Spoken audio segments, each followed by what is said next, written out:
Hello, Tommy. Yes, sir. Good afternoon or good evening, sir. Good evening. How are you? Very well, thank you. Okay, how was work today? Well, thank God, sir.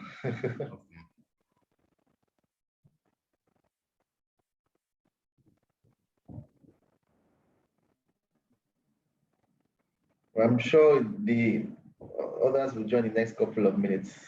Yes, I can see some people are joining.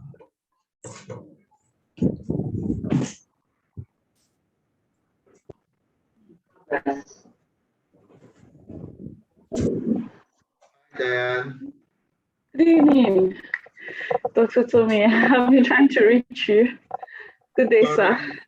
I'm in your village. I'm in Enewi. Oh, poor network. How is Good evening, everyone. Good evening, Prof. Edukogbe. good evening. Doris, I'm not inclined to answer you. Answer me, sir, and I completely understand, sir. I felt perhaps a physical visit would have even been better as opposed to something over the phone, sir. Really.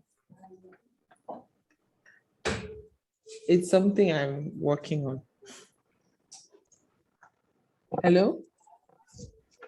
Well, okay. Yes, sir. Apology taken, but not yet Sorry, accepted. Yes, yes, sir. Good evening, yes, sir. sir. I'm working on it. Good evening, sir. Okay. Good evening, Good evening, sir. Diana or Diane? Diane. Diane. Thank you. Yes. Sorry. Okay. Sorry, it's a long story, so I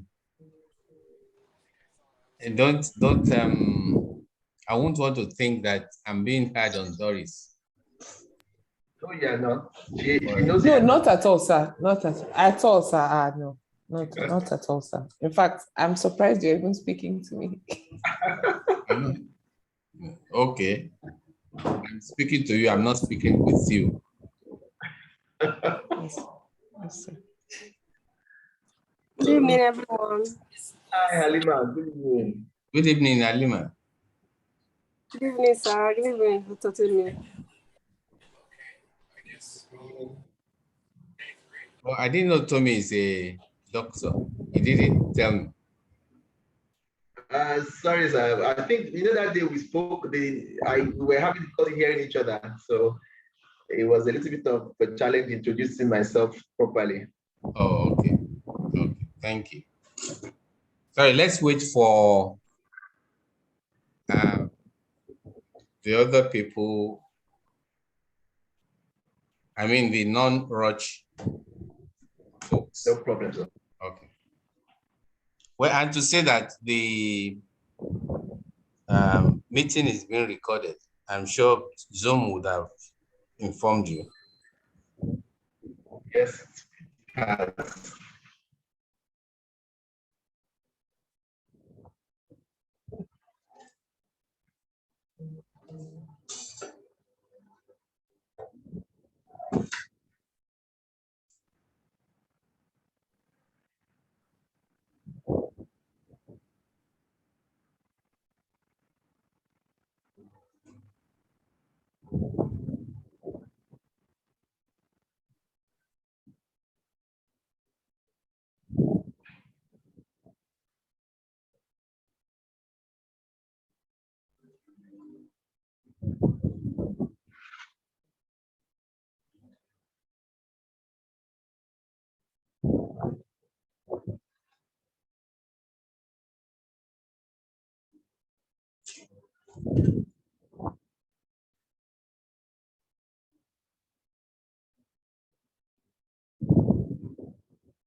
How many more people are we expecting from your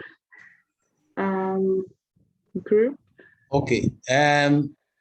At least the 3 people who signified their intention to attend the meeting, and one of them, Dr.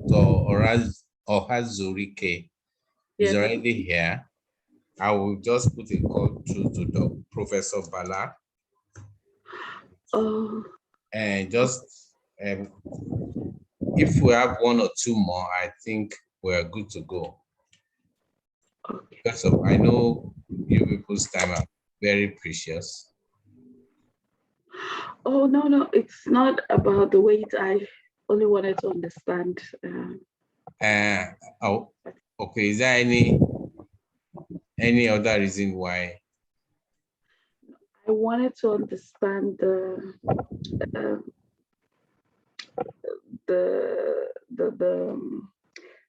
where the participants are drawn from. I mean, where they are from. Yeah. Okay. Oh, well, we can do that. Ephraim, good evening. Good evening, sir. Oh, how are you? I'm very well, sir. How is Ibadan, sir? Hey, but as cool as ever. Long time. At least cooler than Lagos. Abi? That's your. Well, we have learned to cope. That's your place. Diane, before we start, I thought you were in the group before. No, sir. I Oh. am new to the group. Oh, okay. Oh. I recently joined the group that you were engaging with. Oh, okay. Previously. Sorry about that. Oh, no problem. Okay.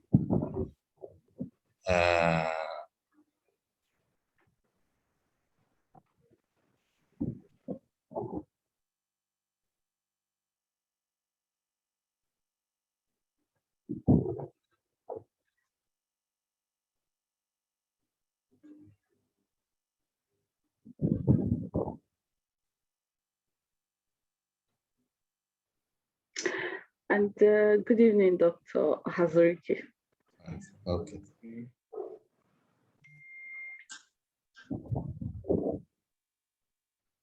Good evening, Dr. How are Hazurike. you? Okay. Good evening. How are you?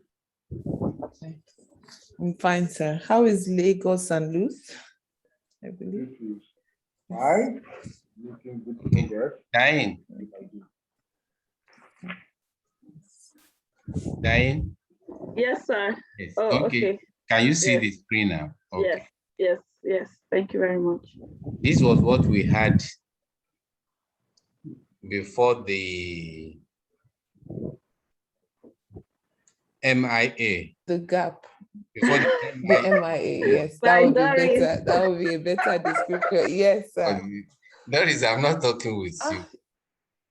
Okay. Okay, So sir, let me just keep quiet. I'll mute the mic. Sorry. Before the MIA. So, okay. I think that yes, this is it. Okay. Sorry, Dr. Mustafa is from what institution? No, Mustafa, she's from, I think, ABU. Okay. ABUTH. Yeah. ABUT. Yes, sir. ABUTH. Yes. Sir. Okay.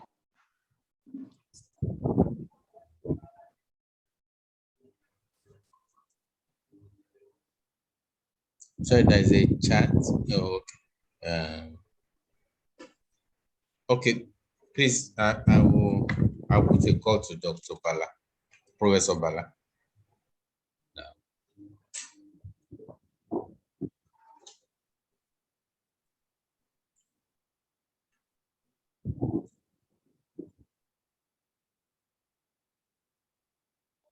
Oh, we're having Cyril for the first time. Great.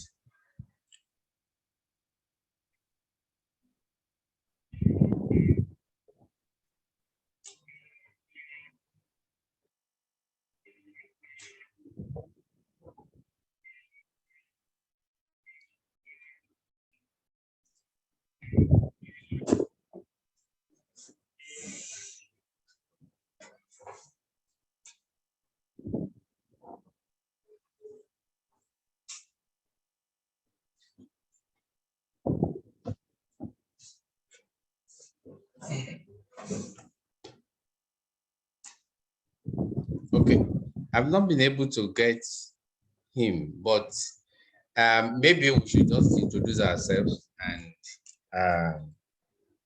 and start. They will join us.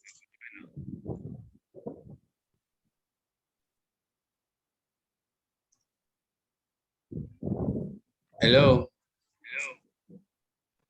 Yes, sir. Please go ahead. Okay, so yes, well, on the screen is Professor Aketunde Odukogbe. I'm a gynecologic oncologist in the University College Hospital Ibadan, stroke University of Ibadan. Thank you very much and welcome. Maybe Dr. Hazurike go next, and then Dr. Tim. Ephraim or Hazurike. Okay, Ephraim, we want to see your face. Gynae Oncology, Lagos University Teaching Hospital. Okay, good. Happy to be here. Okay, thank you. Tommy, go on. You are moderating. Yes, I was going to ask Dr. Dim to also go ahead. Professor Dim. Professor Dim. I'm here. We want to see your face and hear your voice. Okay.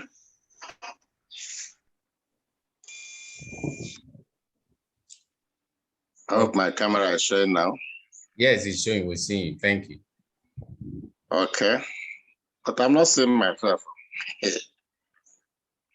Okay, my name is Cyril Dim. I'm a gynecologist here with interest in preventive oncology at the University of Nigeria Teaching Hospital and the College of Medicine, Itukozala, Enugu. Thank you. Very much, sir. So maybe I will start by introducing myself. My name is Tommy Fakola, the medical manager with Roche. Incidentally, I trained as an oncologist. Myself and Dr. Hazurike are not strangers to each other at all from way back residency days. Now I'm with Roche, working with the gynae oncology, stroke hemato-oncology team. And it's a pleasure having seasoned specialists in this field sparing time to converse with us on this very important occasion. I'm going to go ahead and ask Diane to introduce herself, and then she can tell Doris and Halima to introduce themselves after. Thank you. Thank you, Dr. Tommy. Sorry, I don't have lights, but I'm using my phone torchlight to get some radiation. So my name is Diane AEC.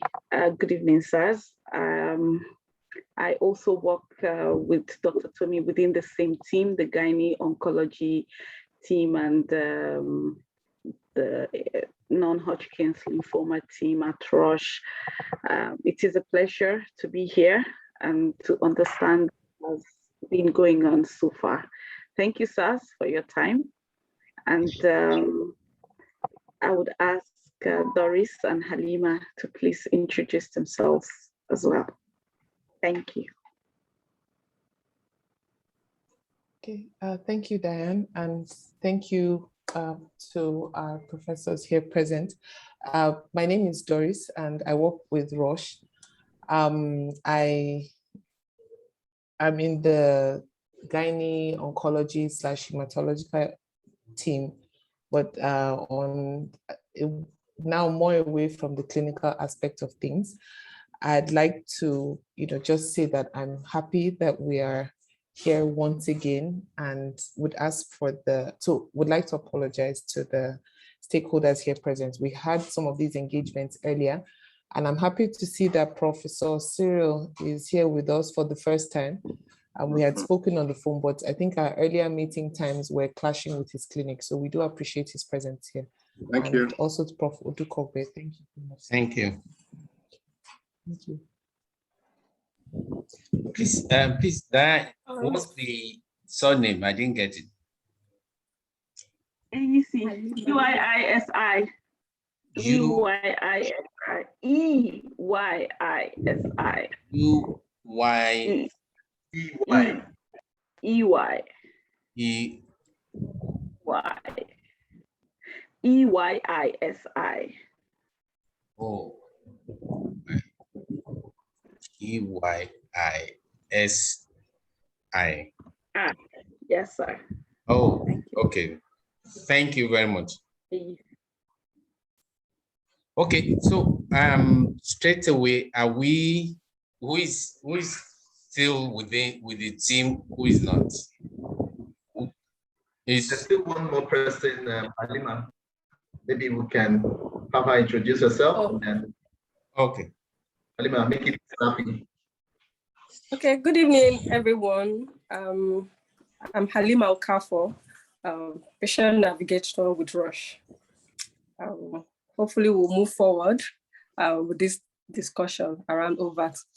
Thank you. Very much. So, Prof, if you allow me, sir, let me just give you a little bit of a background to the MIA episode that you had alluded to earlier.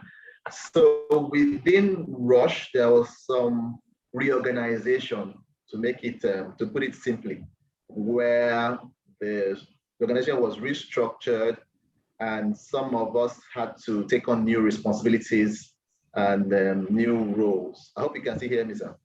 I'm hearing you. Yes. Yes. Okay, great. Fantastic. So that happened between July and September, that transition period within Roche. And that was why people like Doris had to take on new responsibilities and let go of some existing responsibilities. And then people like Diane let go of some, but as a matter of fact, it seems, it's not exactly, but it seems like as if Doris and Diane swapped roles. It seems, because Doris is doing more of what Diane used to do before, and Diane is doing more of what Doris used to do before and more. So that kind of cabinet reshuffle took place within us at Roche, and the idea was to make us more efficient in our engagement with our external stakeholders, where we could have what we call a primary point of contact in a particular therapeutic area. So now in the gynae space, gynae oncology space, we have people who will be people. Some of us here are going to be your primary point of contact, and we're trying to prioritize. We don't want to confuse our external stakeholders while we are engaging to say, okay, so Doris is here because of maybe just for example, because of fibroid therapeutic area. And then now Diane is here because of ovarian cancer. Now Halima is here because of cervical cancer. We wanted to stop that multiple level of engagement with Roche staff or Roche team members. And we thought, okay, let's have people who would focus in that entire space and then stay there and let them be the face of Roche as far as that therapeutic area is concerned. And we have two groups of primary points of contact that we have now established. One is what we refer to as the patient journey partner, and then we also have what we call the health systems partner. So the health systems partners will be dealing with government agencies and NGOs to formulate policies, to drive policies, to change the way decisions are being made that affect all of us in the healthcare ecosystem, whereas the patient journey partners will now be directly interfacing with you, the experts in the clinical practice, to describe, identify the journey of the patient from first symptom to presentation to diagnosis to treatment and then outcomes. Identify the challenges in that patient journey, and then we work together to address those challenges one by one, see how we can make life easier for the patient as he or she journeys through that transition from symptom to treatment.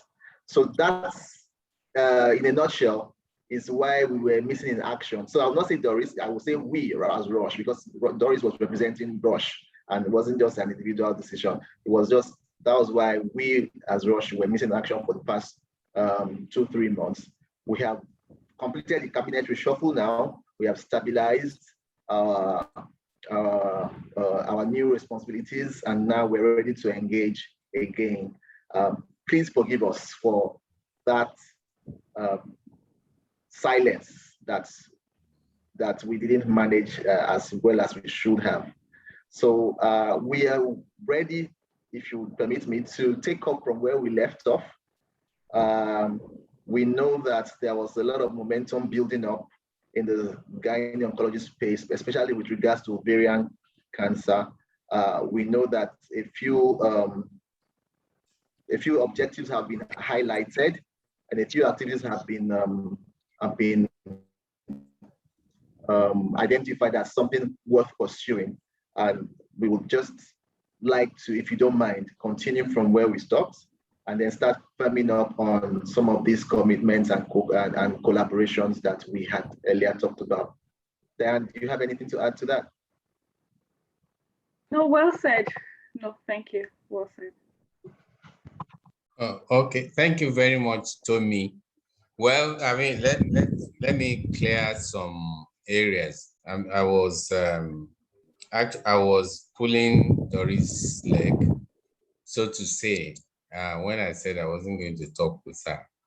But the very important thing going forward, which I will implore us to hold very firm, is the issue of communication. You know, when Uche approached me and then Doris joined, I was very much swept off my feet by their enthusiasm. And Doris, I will say, was quite encouraging. She would push, but in a very encouraging way, and always giving appreciation. So we started, and that encouraged me when they talked about a national spread, which is, I mean, excellent, or a national spread. That encouraged me to reach out to my colleagues, Professor Bala Audu, Professor Cyril Dean, Dr. Aisha Mustafa, and Uche was the one that introduced Ephraim Oazuruke.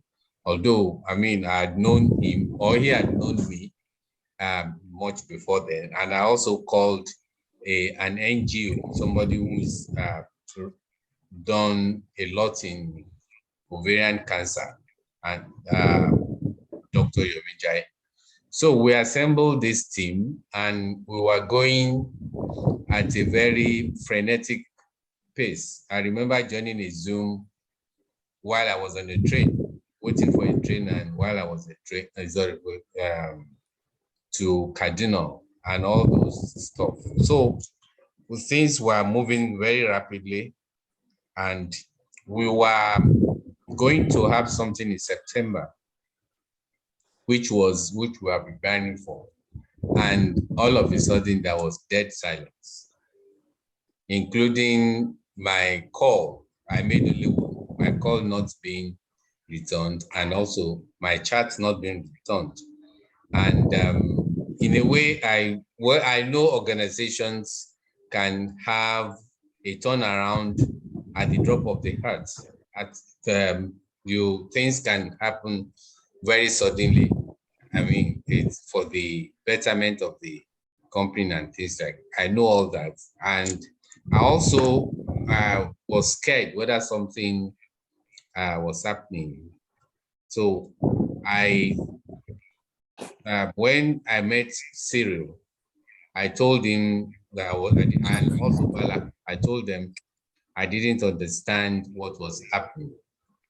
And then when Tommy came, I needed to get the confidence of my colleagues that this was what happened. So that was why I sent a mail to them that Tommy will need to explain himself. And that was why I told Tommy I wasn't going to see him physically. Sorry about that, if that appeared brash, but I wasn't going to see you because I will need to be explaining to my colleagues. And by the time you are explaining, then it will be difficult for you to gain people's confidence. And also, very importantly, the field where we are talking about, cancer patients are one of the most disturbed, and their relations are the most disturbed, and information flow is extremely important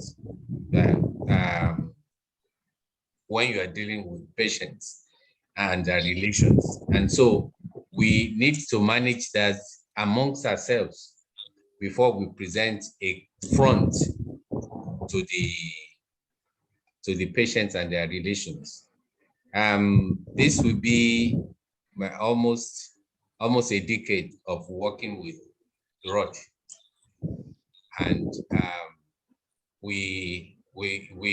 it was necessary for things to be put right, and that's why this meeting. So there wasn't any animosity, only just askance that what was happening, and I thank you for the explanation.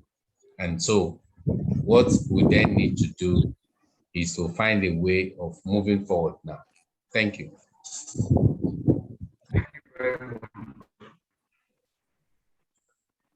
So if you will permit me, sir, I believe it's this same slide deck where we looked at, was it the same slide deck where we talked about objectives and then activities?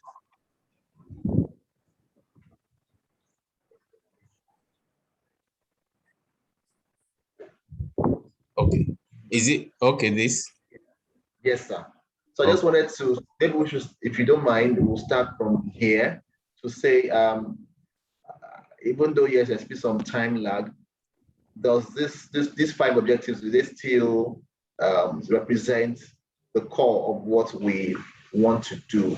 Or are there any new objectives you would like to add or reword or retweak, just for us to kick off from that point, sir? I don't think there is any, but my colleagues, I will want my colleagues to also comment, because I mean we can see that it includes both clinical practice and also preventive measures. I'm happy Cyril is here. So it was a comprehensive thing, and the number 3 was the one that was particularly on the front burner, that we were told you want to do something for September. So we don't even, what happened in September? In September, we're still probably going through interview processes within the organization, like I described earlier. Finalizing the interview process, yes. So you couldn't do the awareness program? No, not at all. We just completed the interview processes. Many of us were just resuming on our new roles. Okay. On the reorganization within Roche then. So we didn't have that awareness program. We did not implement it. But by God's grace, the next one will be, in fact, long before the next one, would have done some other awareness initiatives. And then by the time it's September next year, we'll probably be going very big based on whatever we agree together here. So sir, the only thing which I was going to ask you if when we eventually got to discuss at length was, I like and appreciate the thoughts put into these objectives, but I'm wondering, I'm curious as to why we don't have something about treatment and treatment outcomes as part of our objectives. Is that a deliberate thing, or was it just something that was left for later, or is there a particular reason behind why maybe treatment objectives are related to treatment and treatment outcomes was not captured? Just being very curious, sir. Number 4, that's number 4. To assist patients, those who have the disease. Once you are, number 4 addresses when they have the disease. Number 5 addresses when you want to see the outcome of treatment and those things, because that will have to be researched. But in number 4 is when that from the time they come into the hospital, getting registered, being seen by doctors, being investigated, being treated, being followed up, all are encapsulated in number 4. That's all that you do for patients.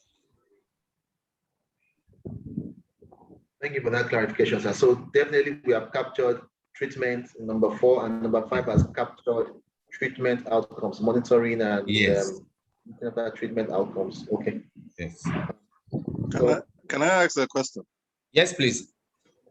Sorry, I hope I'm not drawing us back. But why are we so specific with ovarian cancer? Thank you very much, sir. So for us at Roche, we just ventured recently into the gynecology space. And for us, at the moment, we have solutions for ovarian and cervical cancer.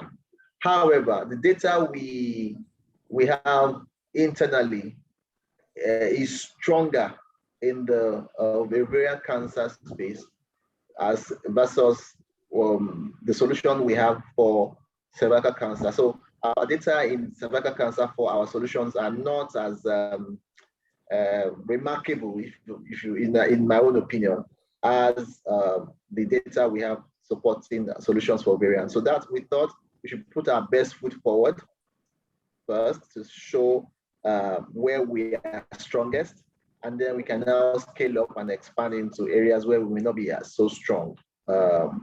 That's the thought about ovarian cancer, really. I don't know if that answers your question, sir.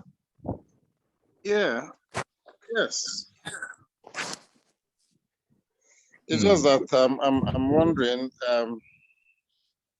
You know, there's so much interest in eliminating cervical cancer now, which is the only cancer that can be eliminated.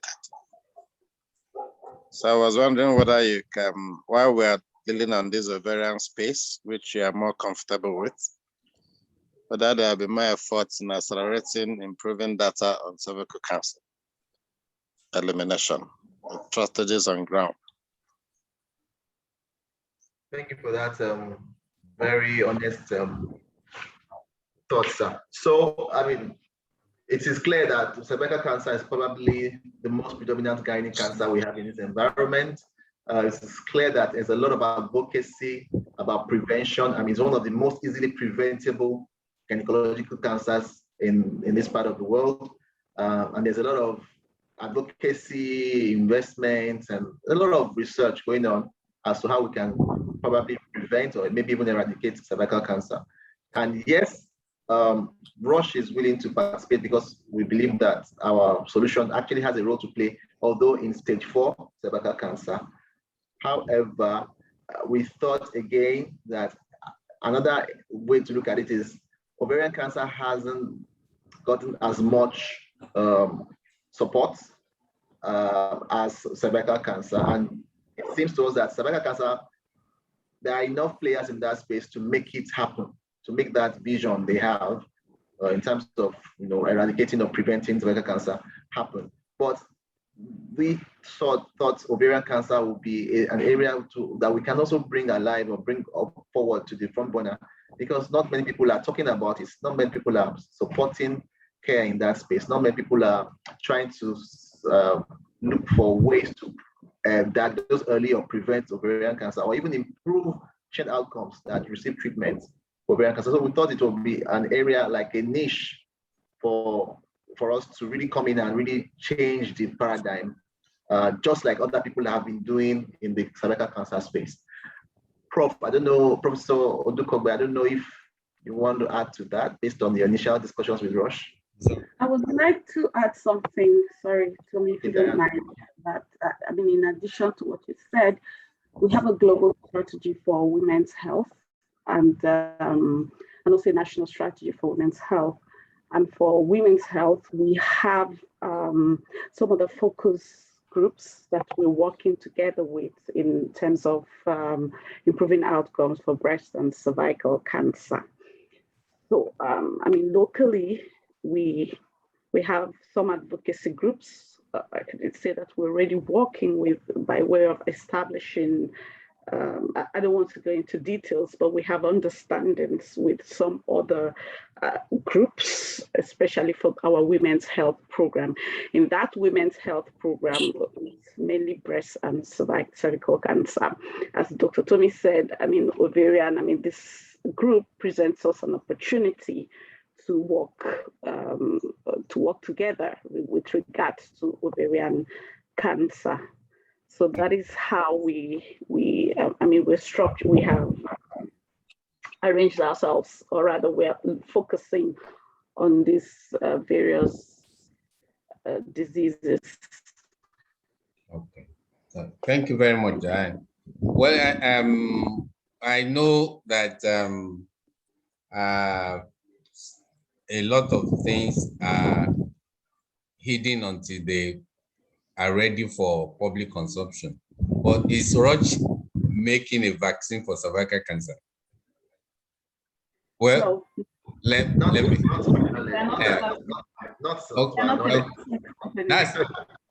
Seriously, that's an unfair question, because I know that you are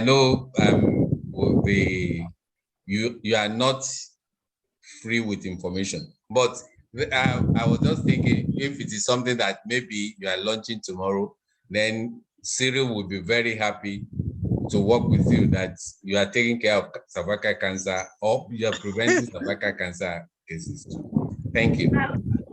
Okay, we are not a vaccine company, and actually, as Dr. Tommy said, cervical cancer is not really our forte, but because it's because of the increasing focus on cervical cancer, we are more focused on breast.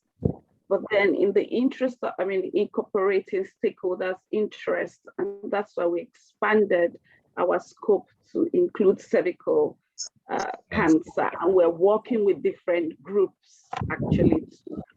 It's women's health to improve outcomes. So it's part of our commitment to improving generally the ecosystem, but we don't have any per se particular interest in cervical cancer.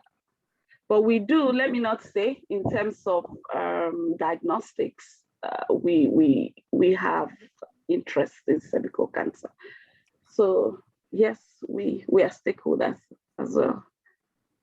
Thanks, Dan, for bringing that last statement up, because we know that Roche Diagnostics is very big with HPV prevention, HPV testing, and all that, which is And recently we premiered a movie with that was endorsed by WHO on cervical cancer. So sorry that maybe, I don't know, this group wasn't invited. It was a global premiered movie on cervical cancer globally, and we have our global strategy. So maybe since it's important maybe it will be by the sidelines, and we'll keep engaging with the experts who are really interested in cervical cancer. Okay. Okay, well, just a quick one. Tommy will need to help send Diane's phone number so we can put her on the group. And I don't know, can you post the film to the group for us to see if it's available? Okay. Okay. So Tommy, you know, like I said, when we were meeting the other time, the number 3 was the major thing we were embarking on. So we did not dilate on these other ones. So now that we have met and things like that, we need to sit down and determine the modus of doing, of carrying out all these ones, including the number 3, because before you know it, September will also 2022 will be here. I agree, sir.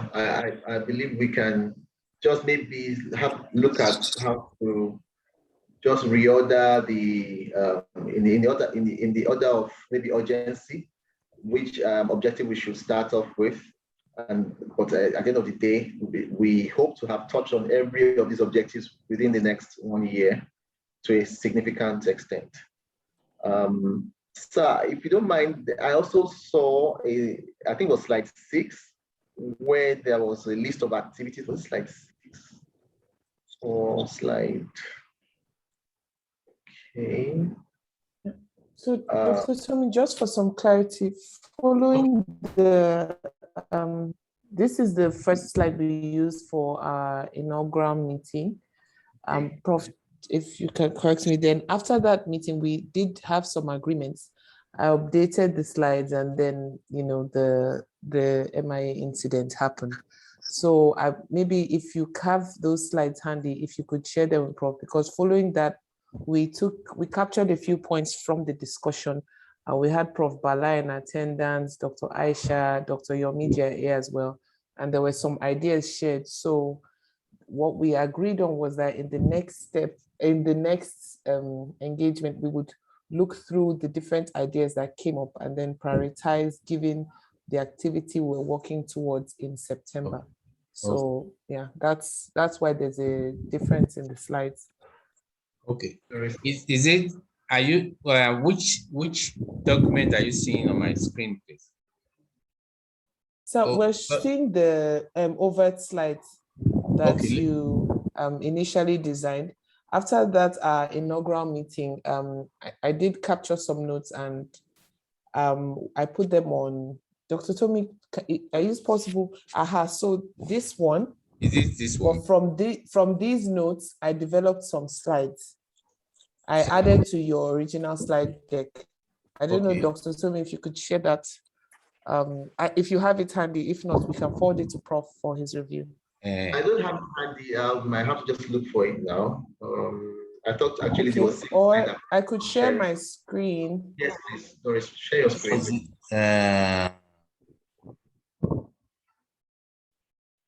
Okay. Let me enable you to share it, because I can't find it in my. Okay, so you can share yours now, Doris. Okay, sir. Thank you.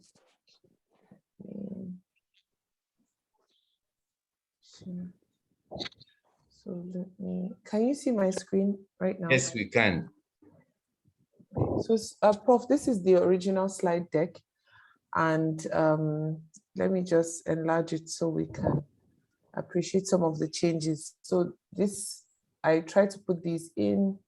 Okay, notes from the inaugural meeting that held, and this is where the slide deck changed. After the first meeting, we planned that we would have, frequent weekly meetings, and we had a date for the next one. And we also planned that we would check with Professor Cyril Dim to see a time that can accommodate his attendance.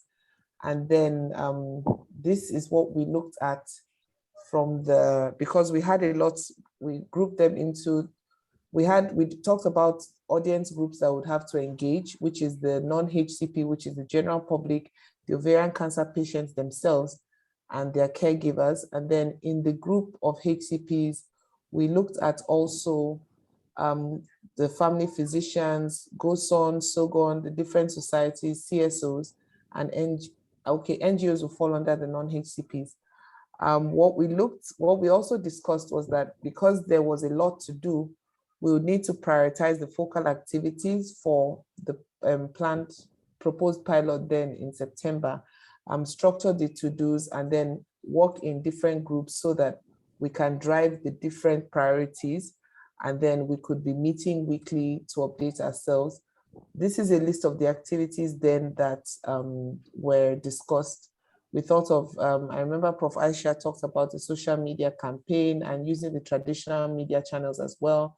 Prof also shared his experience, with the activity he held in 2020 for the Ovarian Cancer Awareness Month, having clinic talks, engaging nursing students, and sharing patient stories and having educational videos. So these were some of the activities we talked about.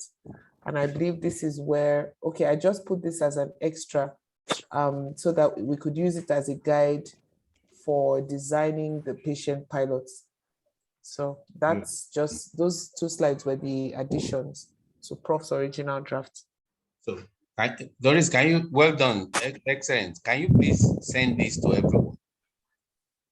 Yes, sir, I can. And yes, because, we didn't have, we were making this on the go, but we didn't have the report back after this one. Yes. Thank you. Yeah.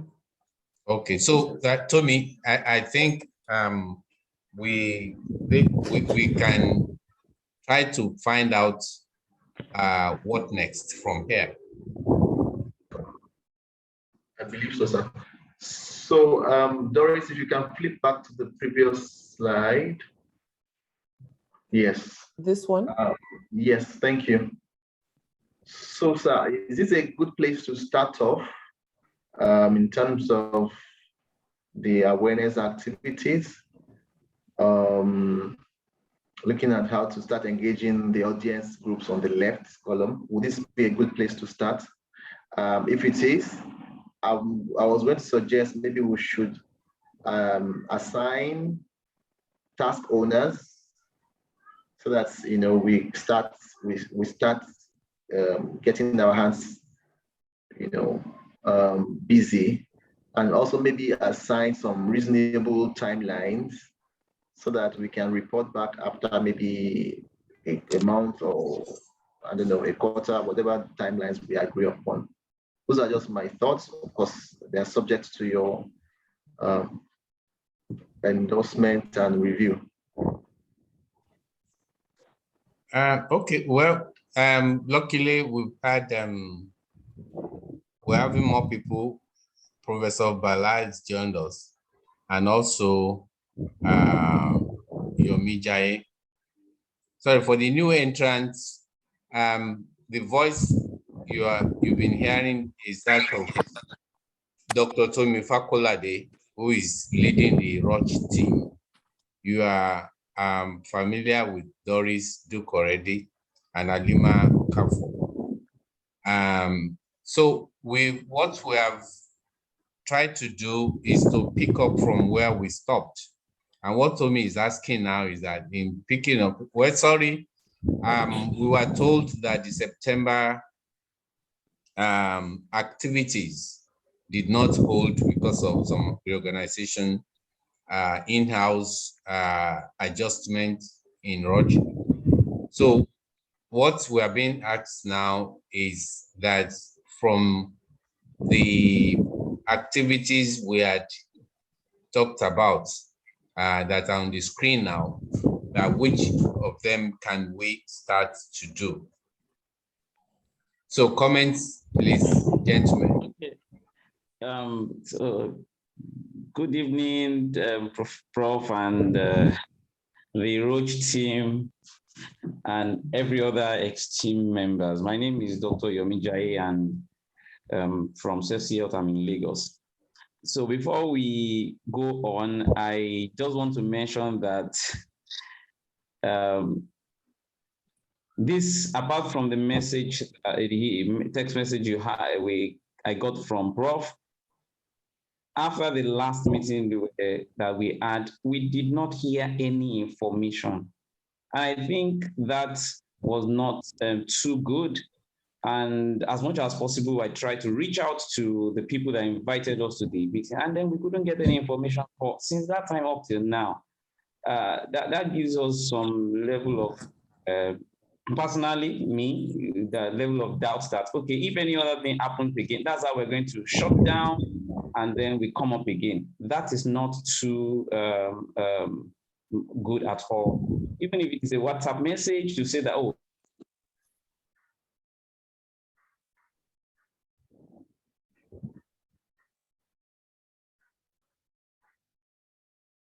Hello, Dr. Yomi Jai, are you still on the phone? Or are you still on the line? Can anyone hear him, or is it my connection? I think his network. I think his network. It's okay. Well,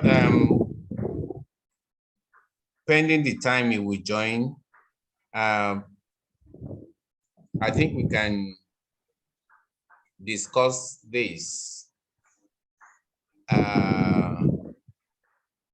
We can discuss what we will want. Cyril. Sir. I think yes. I think this will fit into your area very well, because it's about prevention, and for example, the thing about general public, that's the preventive aspects. What do you think? Yeah, I've been looking at it. I'm just wondering what really works for ovarian cancer prevention. Yes, from the discussion I had with Dr. Yomijai's group, what will work, which is what is advocated even in developed countries, is to let people be aware. Presently, there is no screening. There are no screening tests or modalities like for cervical cancer. So if you educate the public, you will get a lot of people to come in stages 1 and 2,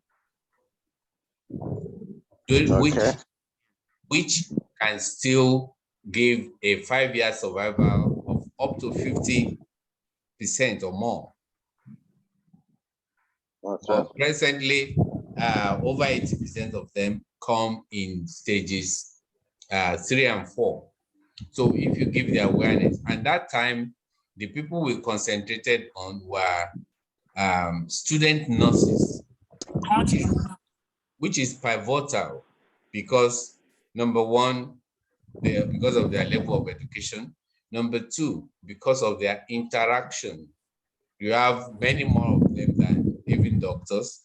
And so when you empower them, they are able to get to more people and educate them about the symptoms and signs of ovarian cancer. So you will educate them that way. And in fact, I think during the meeting we had, I talked about that the OVERT actually was initially for an educational intervention, whereby you educate people, and over a period of time, you see the effect of this education in the presentation of ovarian cancer. So we can start Yomi Jai as an inroad into the schools of nursing. We can, along the way, we can also think about other groups that will have a remarkable ROI when you do an intervention, return on investment when you do that intervention. So that will, and also, well, to make it appealing to Roche, because I know that they are not doing this totally for free. That when people come out and you're able to detect them early, you're able to use Buy their drugs. The drugs, which is, I mean, which is an important consideration. I don't know them as a organization. Another question, sir. Yes. I was wondering, that this is good, and targeting the School of Nursing is wonderful too, and I think it's doable. I'm wondering whether Roche has any plan to help us improve genetic counseling and genetic testing for BRCA1, BRCA2 harmful mutation, because that is another way in terms of primary prevention.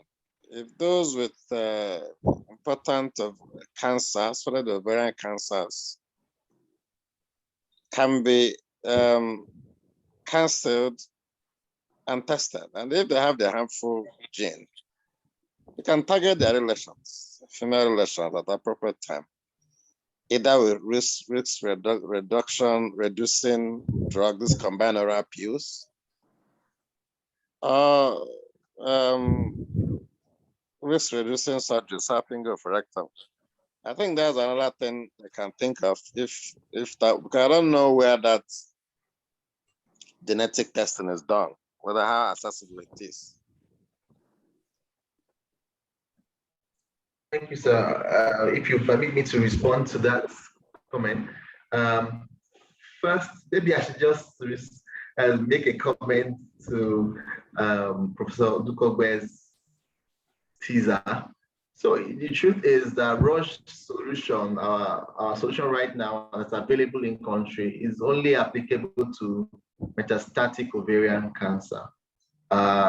So yes, we do have a solution in metastatic ovarian cancer, but for us, if we can one day have patients come in earlier than stage 3, it would have been a major success for us, even though we may not be selling our drugs because they are for stage 4 patients. However, for the ecosystem of ovarian cancer care, we would have succeeded, because for us, it's not just about selling the medicines, it's about the picture, changing the narrative of that group of patients. Then to answer your question, Prof. Dean, so if you have a proposal that you can put together with some clear budgetary implications and the expected outcome of that intervention, something really clearly outlined, you can do that on the back of OVERT. I mean, you can do that on, say, as OVERT, not necessarily as an individual, but as a group. You can please put it together and request for Roche sponsorship or Roche support, and then we'll escalate and see how we may be able to support that initiative. Of course, that's not within my purview or Diane's purview or Doris' purview to say we will definitely get it done. But at least, like they say, if you don't buy the ticket, you can never win the lottery. So let's put that request forward. Let Roche look into it, and let's see whether it's something we'll be able to support either partially or entirely. And then we'll get back to you on that. And it's not something we can do now. We can definitely respond to say we may not be able to do this now, but we'll be able to do this maybe in the nearest future. I mean, but let's that proposal, if you don't mind, sir, come out as an official request, and then we will see what Rush can do. Even if we are not able to do something, we can pull in other stakeholders who may be able to do something. So, but let's start with that request coming forward first, and then we'll take it from there. Does that address your question, sir? Yes, it does. Okay. Doctor, okay, thank you, Siri. Dr. Jai. Sorry, sir, I raised my hand. Sorry. I wanted to get clarity about your targets when you spoke about using the nurses. So is your strategy to use the nurses as you educate the nurses to educate the public? And how are they going to do that? So I hope I'm not getting too tactical. I just wanted to understand what the strategy is. Like, so what are the nurses, when you educate them, are they at risk group, or you want to use that medium to educate the public, and how are they going to do that? Okay, thank you very much. Thank you. It's something that we have done before in conjunction with Jaye. He actually organized an essay competition amongst them. They are a pivotal group, okay, because first, as individuals, they are females, and we're talking about female nurses to start with, well, including okay, they are females, they are large in number, they interface with patients, and a lot of what they do has education amongst it. So as a starting point to get the people, once you educate them, you are able to reach a larger group. So it's a good starting point. Along the line, and then of course also because a lot of, like I said, really a lot of people come in contact with nurses more than they will meet doctors. So they can reach people. Where along the line also, from that what we have done or what we do, we will then also get more groups. In fact, may even discover more groups that may even, in fact, reach people more. We can't say. So until we start it. So they form, and in most hospitals, they are the ones that give the health talks. Patients are more ordinarily, I'm not sure about our setting, but patients are closer to them because they live amongst them, they work 24 hours. So they are more, you likely get to patients, to females through them. Okay, I understand. Thank you. So I think, okay, Jai is still having problems with his network.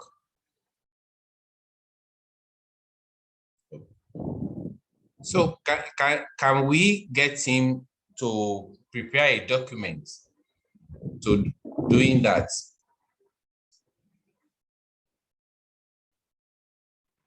Are you referring to Dr. Jai's?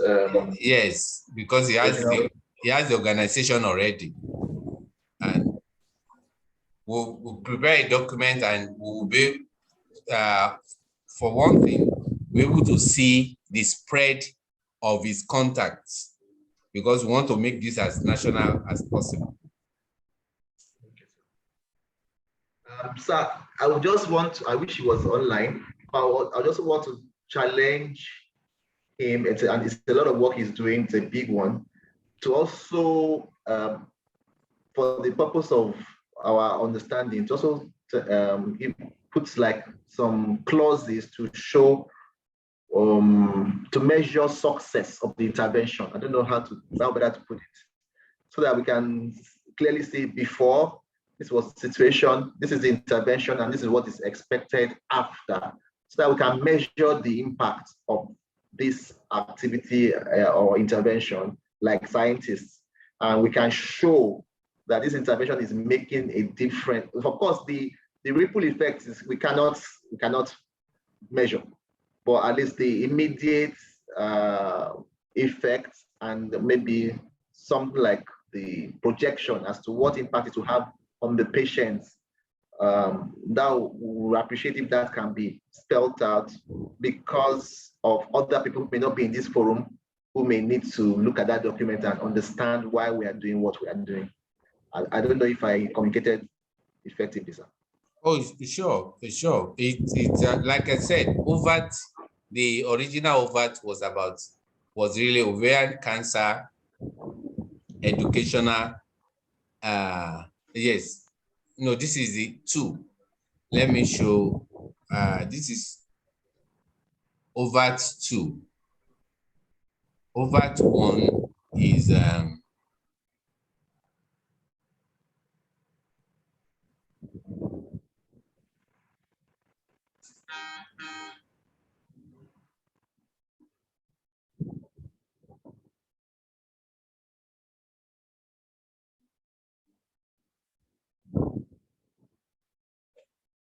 okay, this is OVERT 1. It was totally until Uche and Doris happened. This was what this was OVERT. Okay, ovarian cancer education randomized trial, and it is the write-up is okay, is addressing what you talked about. That is to determine the effect of an educational intervention. That's what you have talked about. So really, this is that was the objective of OVERT 1. So we can, and this has been, I conceptualized it. In fact, I was telling both of them that were they reading my mind, because this had been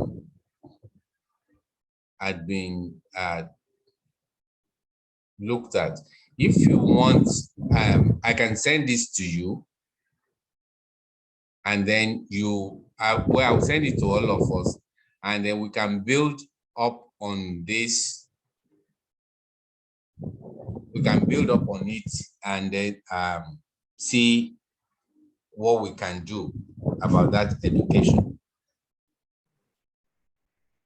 Although initially when we were discussing, Doris and Uche were telling me that you were not really interested in the research aspects, that you are not going to be funding research and things like that. But if that has changed, already we have something that we can build on. All right, sir. So that hasn't changed. Not that we don't support research, okay, but we have our engagement with OVERT.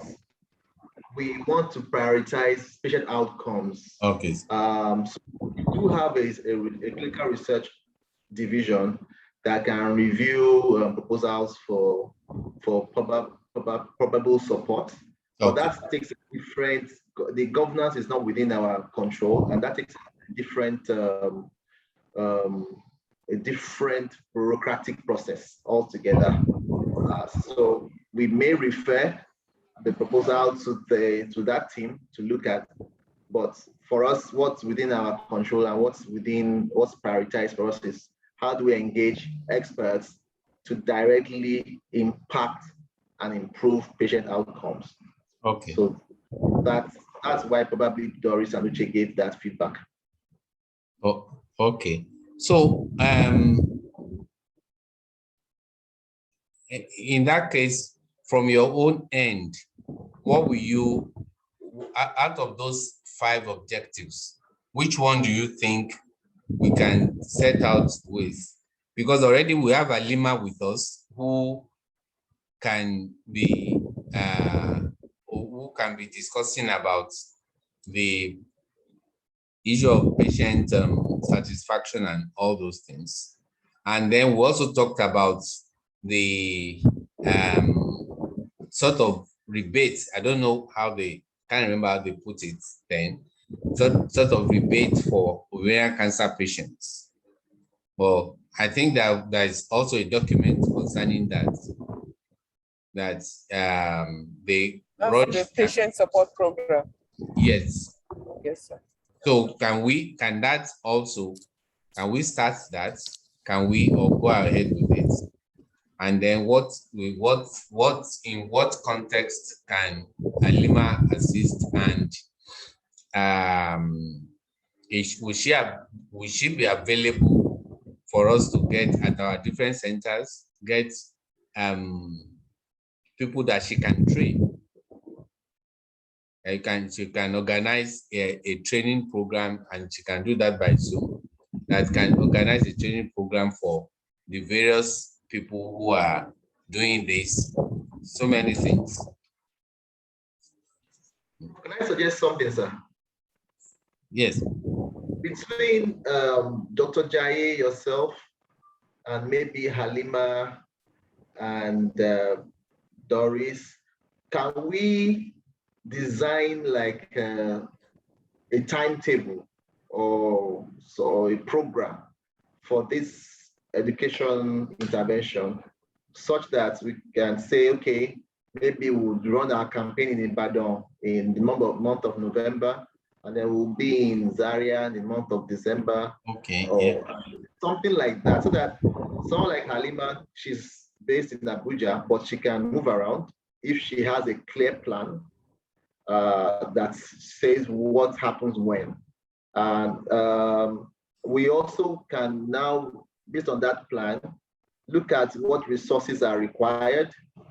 Where does the NGO, Dr. Jai's NGO, come in? Where does the expertise of someone like Professor Dim or yourself come in? Where does Rush come in to support it? Based on the resources required. Everybody has his own strengths, and we know that with you, if there's a need for, I don't know, just by adventure, there's a need for surgical intervention. No. We know that between you and Professor Dim, that can be sorted right away. If there's a need for pharmaceutical intervention, what can Rush do about that? So something like that, just so that we are clear, we have a program designed, we have a timetable and location identified, we know what Rush is doing, we know what the experts are doing, we know what the NGO is doing. If we can, we don't have to do that in this meeting, but we can do that offline with your permission, sir, and then come up with a rough sketch of what can happen. We can have just a plan for the first quarter of 2022, or maybe the first 2 quarters of 2022 as a pilot, and see how that runs. And then if we succeed, I hope we will, I believe we will, then we can scale it up to something much more elaborate. Just my thoughts, sir. Okay, very well. We will start this way. I'm going to send this video to, will it be Doris who will be in charge of secretariat things now? She's still our secretariat. Oh, okay. So I will send it to her. If you have me. I will send it to her. Can this last aspect, can you please help us bring it out, and then we will assemble that thing that Tomi has talked about. Okay, sir. So the last aspect that Dr. Tomi discussed, or what you're sharing on your screen now? Just No, the last time, no, he has just said something that is really, that encapsulates everything. That we need to have a caucus, so to say, a core people that would design something that we can do at different settings. And that can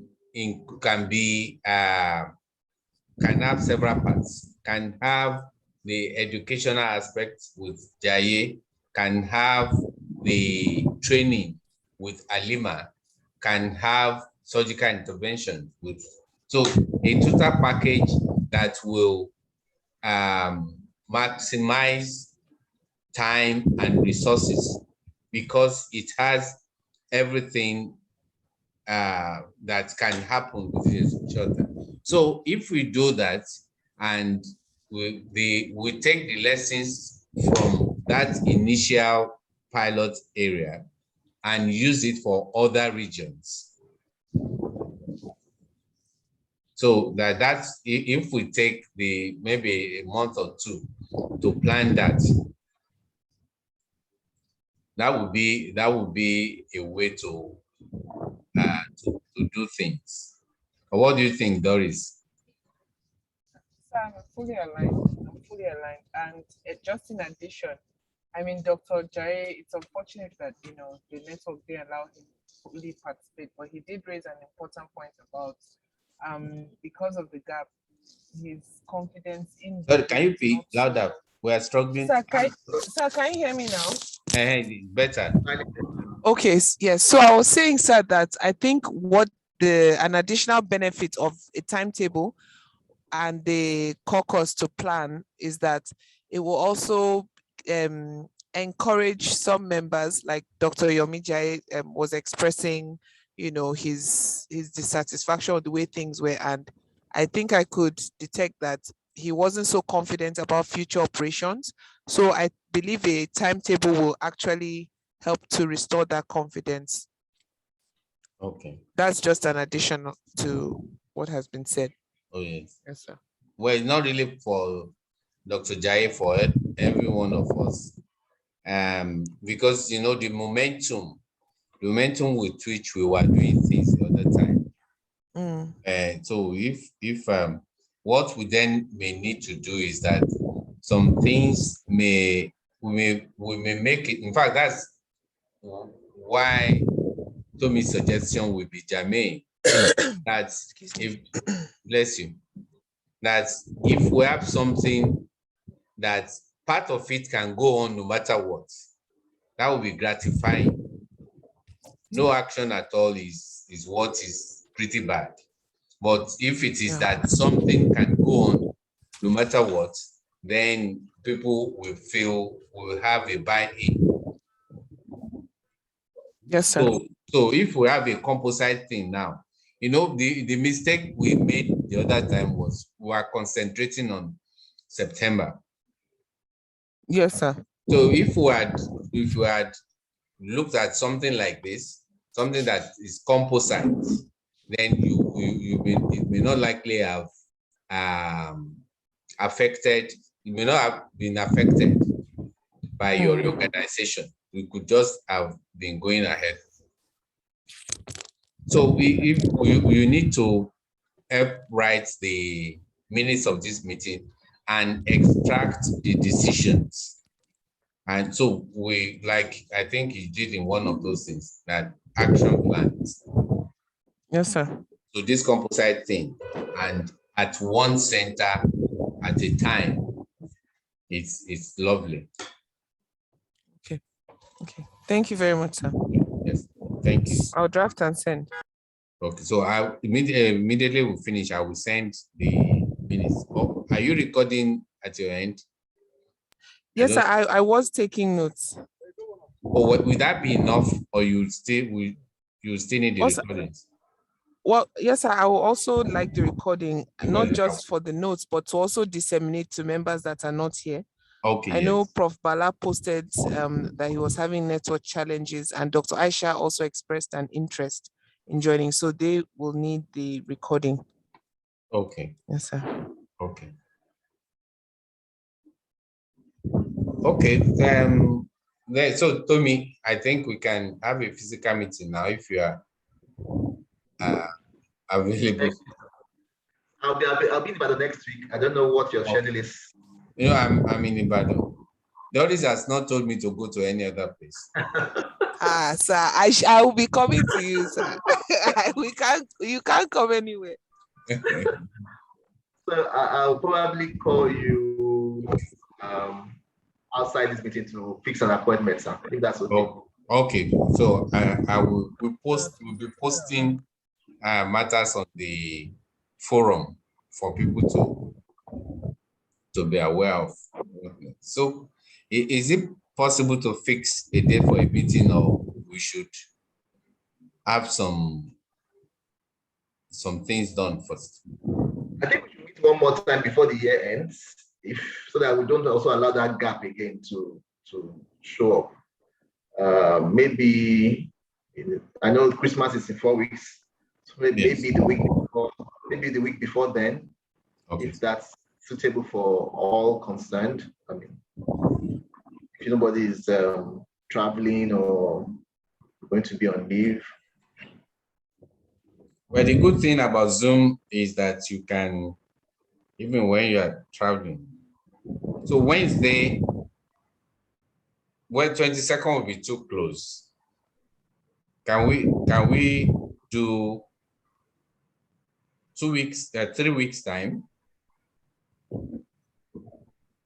That can work, sir. In my opinion. I don't know what the others think. 3 weeks time. That's fine. 1, 2, 3, 15th of December. Okay. Sir. Will it be Wednesdays, sir, same day? Because I remember Professor Cyril's clinic is on Fridays, and that was one action point we took away, that we'll try and have a date that would accommodate him. Yes, that's why he's with us, and in fact, he signified his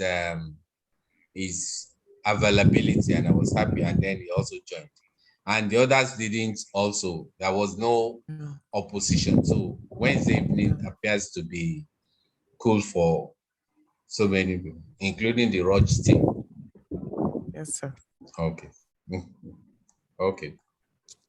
So I thank you very much. And on behalf of the patients and clients for whom this is being done, on behalf of my colleagues, we say a very big thank you. And we now appreciate what has happened, but we plead that just a line that we will not be available will be all that will be necessary next time, so that we do not keep in suspense. And especially when we start interfacing with the public, information flow will be extremely essential, because not many people, this is a small group, we can easily vent our spleen and talk about what has happened. As the group, as we are working more, we will be needing larger and larger groups where you may not be able to explain things easily. Please, we plead. We are not unmindful of your commitment, but we plead that we just be informed of things. Thank you very much. Thank you, sir. Feedback well taken, sir. Thank you very much, sir. Your magnanimity. Thank you so much for your time. Thank you. Alima didn't say a word. Thank you. Thank you. Papa, I was listening. I'll be here listening. Okay, thank you. So, Diane, thank you. I mean, welcome. Okay. Thank you. Thank you very much for welcoming me. Yes. Yeah, good night. Thank you very much, sir. Thank you. I appreciate it. Thank you. Yes.